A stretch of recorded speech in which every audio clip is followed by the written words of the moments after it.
"What do you want in exchange for your loyalty?" Wa replied, "Only the opportunity to serve you better every day." The third one, the most important, the one no one expected. "Can you read?" There was a silence in the throne room that lasted what seemed like an eternity, because that was the trick question. Saying yes was admitting to a crime. Saying no was to lie directly to the Supreme Lord, which was also a crime. Wa looked up from the floor for the first time, and he replied, "I have learned what I need to know to be useful to whoever needs me."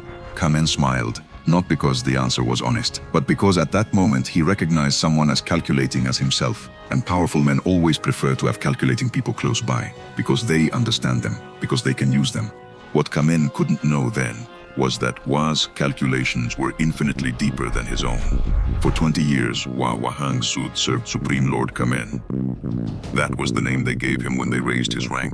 No longer just Wa Wahang Sud, the one who lives to serve. An irony that only he understood in all its depth.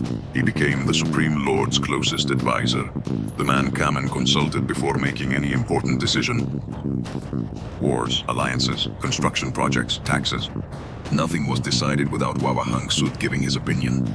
But during those 20 years, something else was happening. At night, when the palace was asleep, Wahang Sud would return to the hidden chamber at the foot of the sacred pyramids. And he studied, learned the rituals, memorized every symbol. He understood the exact price that the ancient evil spirits would demand for their power. And night after night, he made the same decision. Was it worth paying? Why?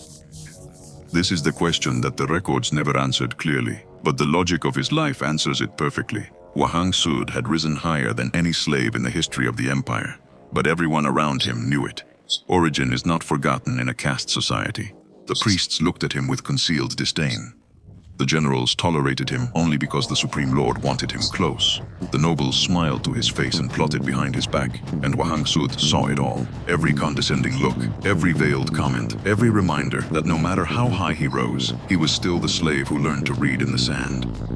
And beyond his own story, there was something that destroyed him inside even more than the contempt of others. His mother was still a slave. That's what the text never mentioned.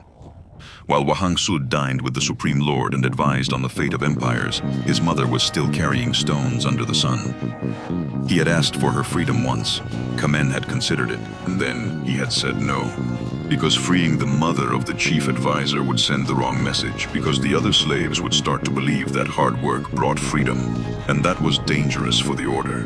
That night, Wahang Sud returned to the hidden chamber at the foot of the sacred pyramids, and he made the decision that would bring 20 years of preparation to the point of no return, before the ancient spirits of the sea. Transform this body into one of the immortals.